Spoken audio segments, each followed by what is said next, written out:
আগের দিন তোমাদের সাথে একটা ভিডিওতে শেয়ার করেছিলাম কৃষ্ণনগর এক্সপ্রেস বাজারে গেছিলাম টুকটাক কিছু শপিং করার জন্য, কিন্তু বাবির জন্য আমার তেমন কিছুই পছন্দ হয়নি।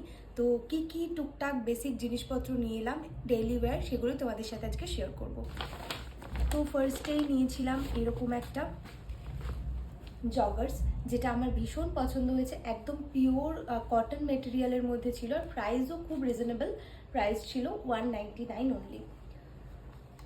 এরপর নিয়েছিলাম এই বেজ কালারের একটা প্যান্ট, এটাও জগার্স প্যাটার্নেরই, এটারও প্রাইস ছিল 199।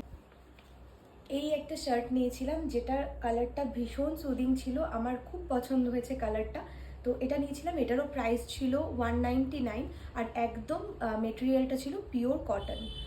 দেন আর একটা শার্ট নিয়েছিলাম যেটার ভেতরে ছিল এরকম একটা হাফ স্লিভ টি শার্ট, আর তার ওপর দিয়ে এরকম একটা হাফ শার্ট ছিল। এটাও আমার